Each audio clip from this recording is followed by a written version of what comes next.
ഒരു ബിസിനസ്സിൻ്റെ സ്റ്റാർട്ടിംഗ് സ്റ്റേജിൽ നമ്മൾ ഫേസ് ചെയ്യുന്ന കുറേ ഇഷ്യൂസ് ഉണ്ട്. അതിൽ ഇമ്പോർട്ടൻ്റ് ആയിട്ടുള്ള രണ്ട് കാര്യങ്ങളാണ് ഫണ്ടിങ് ആൻഡ് മാർക്കറ്റിംഗ്. സോ ഈ രണ്ട് കാര്യങ്ങൾ വേണ്ട തരത്തിൽ ചെയ്തില്ല എന്ന് പറഞ്ഞു വെച്ചാൽ നമ്മുടെ സ്റ്റാർട്ടപ്പ് ആയാലും ഏത് ബിസിനസ് ആയാലും പൊട്ടിപ്പോകാൻ ചാൻസ് ഉണ്ട്. സോ ഫണ്ടിങ്ങിൻ്റെ കേസ് നമുക്ക് ഒരു സൈഡ് മാറ്റി നിർത്താം. ഈവൻ സ്ക്രാച്ചിൽ നിന്ന് പോലും ഒരു നല്ല ഐഡിയ ഉണ്ടെന്ന് പറഞ്ഞു വെച്ചാൽ നമുക്ക് തുടങ്ങാവുന്നതേ ഉള്ളൂ. സോ സ്ക്രാച്ചിൽ നിന്ന് തുടങ്ങുന്ന ബിസിനസ്സുകൾ എങ്ങനെ നല്ല രീതിയിൽ മാർക്കറ്റിംഗ് ചെയ്യാം എന്നതാണ് നമ്മൾ ഈ വീഡിയോയിൽ ഡിസ്കസ് ചെയ്യാൻ പോകുന്നത്. സോ ഏത് രീതിയിലുള്ള മാർക്കറ്റിംഗ് സ്ട്രാറ്റജിയാണ് ഈ സ്റ്റാർട്ടപ്പുകൾക്ക്, അതായത് ബിഗിനിങ് സ്റ്റേജിലുള്ള സ്റ്റാർട്ടപ്പുകൾക്ക് ഏറ്റവും കൂടുതൽ ബെനിഫിറ്റ്? സോ വീഡിയോ പോസ് ചെയ്യുക, നിങ്ങളുടെ അഭിപ്രായം let me know in the comment section. ഒപ്പം തന്നെ ചാനൽ ഇതുവരെ സബ്സ്ക്രൈബ് ചെയ്തിട്ടില്ലെങ്കിൽ ചാനലും സബ്സ്ക്രൈബ് ചെയ്യുക, ബെൽ ഐക്കണും കൂടി എനേബിൾ ചെയ്യുക.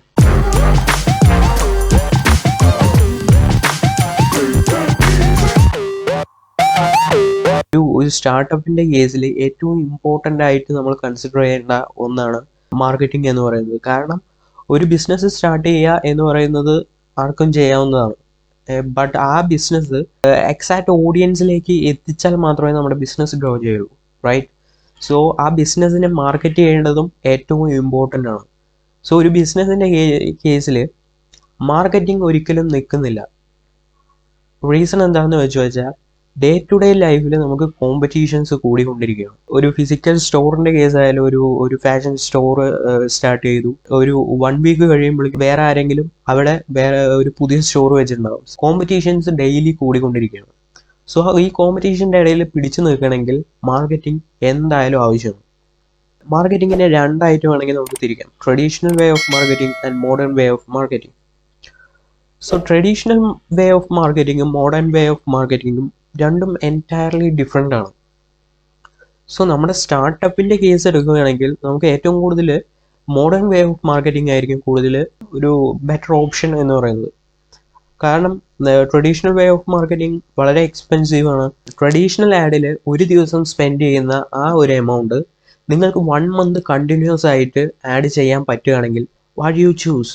ഇത് തന്നെയാണ് ട്രഡീഷണൽ വേ ഓഫ് മാർക്കറ്റിങ്ങും digital marketing, modern way of marketing തമ്മിലുള്ള ഡിഫറൻസ്. കൂടുതൽ കോസ്റ്റ് എഫക്റ്റീവ് ആണ്. നമ്മൾ ടാർഗറ്റ് ചെയ്യുന്ന ഓഡിയൻസിലേക്ക് തന്നെ എക്സാക്റ്റ് ആയിട്ട് നമ്മുടെ ആഡ് എത്തിക്കാനും പറ്റും. സോ ഈവൻ സോഷ്യൽ മീഡിയ എന്ന് പറയുന്ന പ്ലാറ്റ്ഫോം നമ്മളെല്ലാവരും യൂസ് ചെയ്യുന്ന പ്ലാറ്റ്ഫോമാണ്.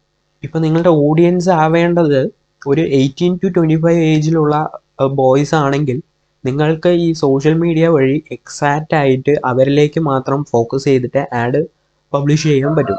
ട്രഡീഷണൽ ആഡ് വഴി, അതായത് ന്യൂസ് പേപ്പർ വഴിയോ പ്രിൻറ്റഡ് ആഡ് വഴിയോ ഒരു 50,000 റുപ്പീസിൻ്റെ ഒക്കെ ആഡ് നിങ്ങൾ പബ്ലിഷ് ചെയ്യുന്നതിനേക്കാളും ബെറ്റർ ഓപ്ഷൻ എന്ന് പറയുന്നത് ഒരു മന്ത് ഫുള്ളായിട്ട് എക്സാക്റ്റ് ടാർഗറ്റഡ് ഓഡിയൻസിലേക്ക് മാത്രം ഫോക്കസ് ചെയ്ത് ആഡ് പോസ്റ്റ് ചെയ്യുന്നതാണോ ഏറ്റവും കൂടുതൽ ബെറ്റർ, ഏറ്റവും കൂടുതൽ ROI നമ്മുടെ ബിസിനസ്സിനെ ഉണ്ടാക്കാൻ പറ്റുക എന്ന് നമുക്ക് ആലോചിച്ചാൽ തന്നെ കിട്ടും. സോ ഈ ഒരു സിമ്പിൾ എക്സാമ്പിൾ കൊണ്ട് തന്നെ നമുക്ക് മനസ്സിലായി ഏറ്റവും ബെസ്റ്റ് സ്ട്രാറ്റജി ഒരു ബിസിനസ്സിന്റെ ഗ്രോത്തിന് വേണ്ടിയിട്ട് മാർക്കറ്റിങ്ങിലെ ഏറ്റവും ബെസ്റ്റ് സ്ട്രാറ്റജി എന്ന് പറയുന്നത് ഡിജിറ്റൽ മാർക്കറ്റിംഗ് തന്നെയാണ്. സോ സ്ക്രാച്ചിൽ നിന്ന് തുടങ്ങുന്ന ബിസിനസ്സുകൾ ഈവൻ അധികം ഫണ്ടിങ് ഒന്നും ഇല്ലാത്ത ബിസിനസ്സുകൾ പെട്ടെന്ന് തന്നെ ആളുകളിലേക്ക് എത്താൻ വേണ്ടിയിട്ട് ചൂസ് ചെയ്യേണ്ട ഒരു മാർഗം എന്ന് പറയുന്നത് ഡിജിറ്റൽ മാർക്കറ്റിംഗ് തന്നെയാണ്.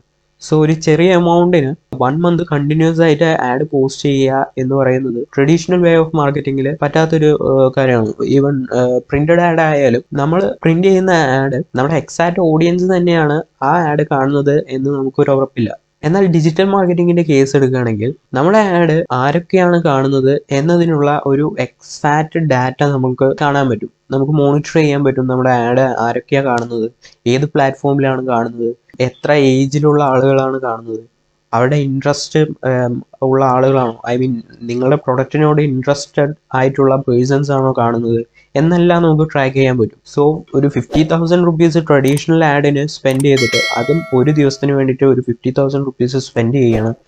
ഈവൻ ഈ 50,000 റുപ്പീസ് നിങ്ങൾക്ക് ഡിജിറ്റൽ മാർക്കറ്റിങ്ങിൽ ഇൻവെസ്റ്റ് ചെയ്യണമെന്ന് പറഞ്ഞു വെച്ചാൽ 1 മന്ത് കണ്ടിന്യൂസ് ആയിട്ട് നമ്മുടെ ടാർഗറ്റഡ് ഓഡിയൻസിലേക്ക് എത്തിക്കാനും സാധിക്കും. സോ നിങ്ങൾക്ക് ആ ഡിഫറൻസ് മനസ്സിലായിട്ടുണ്ടാവുമല്ലോ. ട്രഡീഷണൽ വേ ഓഫ് മാർക്കറ്റിംഗ് ചെയ്യുന്നതും ഡിജിറ്റൽ മാർക്കറ്റിംഗ് ചെയ്യുന്നതും തമ്മിലുള്ള ഡിഫറൻസ് എന്തായാലും മനസ്സിലായിട്ടുണ്ടാവും. നിങ്ങളുടെ ബിസിനസ്സിനെ കുറഞ്ഞ ബഡ്ജറ്റിൽ ഏറ്റവും കൂടുതൽ ആളുകളിലേക്ക് എത്തിക്കണം. സോ അതിനെ ഏറ്റവും കൂടുതൽ ചൂസ് ചെയ്യാൻ പറ്റിയ ഒരു ബെറ്റർ ഓപ്ഷൻ എന്ന് പറയുന്നത് ഡിജിറ്റൽ മാർക്കറ്റിംഗ് തന്നെയാണ്. ആൻഡ് വൺ മോർ തിങ്, ഈ മാർക്കറ്റിംഗ് എന്ന് പറയുന്നത് ഒരിക്കലും സ്റ്റോപ്പ് ചെയ്യാൻ പറ്റില്ല. ഞാൻ സ്റ്റാർട്ടിങ്ങിൽ പറഞ്ഞതുപോലെ തന്നെ ഇത് കോമ്പറ്റീഷൻ ഉള്ള ഒരു വേൾഡ് തന്നെയാണ്. സോ കണ്ടിന്യൂസ് ആയിട്ട് ആഡ് പോസ്റ്റ് ചെയ്യുക, കണ്ടിന്യൂസ് ആയിട്ട് ഒരു കൺസിസ്റ്റൻ്റ് ആയിട്ട് ആഡ് ക്രിയേറ്റ് ചെയ്യുക, ഇതൊക്കെയാണ് ഒരു മാർക്കറ്റിൽ നമ്മൾ സർവൈവ് ചെയ്യാൻ വേണ്ടിയിട്ട് നമ്മൾ ചെയ്യേണ്ട കാര്യം. കണ്ടിന്യൂസ് ആയിട്ട് ആഡ് കാണുന്ന ഒരു വ്യക്തി ഒരു 1 വീക്ക് നമ്മുടെ ആഡ് കാണാതിരുന്നു എന്ന് പറഞ്ഞു വെച്ചാൽ സ്വാഭാവികമായിട്ടും അവർ വേറെ ഒരു ബ്രാൻഡിലേക്ക് തിരിയാനുള്ള ചാൻസ് ഉണ്ട്. സോ കണ്ടിന്യൂസ് ആയിട്ട് ആഡ് പോസ്റ്റ് ചെയ്യുക. സോ ബിഗ് ബ്രാൻഡ്സിൻ്റെ കേസിൽ നമ്മൾ എല്ലായ്പ്പോഴും അവരുടെ ആഡ് കാണാറുണ്ട്. ഈവൻ വീക്കിലി ഒരു വൺസ് എങ്കിലും അവരുടെ ആഡ് നമ്മൾ കാണാറുണ്ട്. സോ ഒരു ബ്രാൻഡ് ആളുകളുടെ മനസ്സിൽ പതിയണം എന്ന് പറഞ്ഞു വെച്ചാൽ അവരുടെ ഡെയിലി ലൈഫിൽ വൺസ് എങ്കിലും അവർ കണ്ടിരിക്കണം. So that's it. ഇന്നത്തെ വീഡിയോയിൽ സംരംഭത്തിലേക്ക് കടക്കാൻ ആഗ്രഹിക്കുന്ന വ്യക്തികൾക്കായാലും ഏത് ടൈപ്പ് ഓഫ് മാർക്കറ്റിംഗ് സ്ട്രാറ്റജിയാണ് നിങ്ങളുടെ ബിസിനസ്സിന് ആവശ്യം എന്ന് നിങ്ങൾക്കൊരു ബേസിക് ഐഡിയ കിട്ടിയെന്ന് വിചാരിക്കുന്നു. സോ അടുത്ത വീഡിയോയുമായി കാണുന്നതുവരെ it's me Nithin and you are watching decker.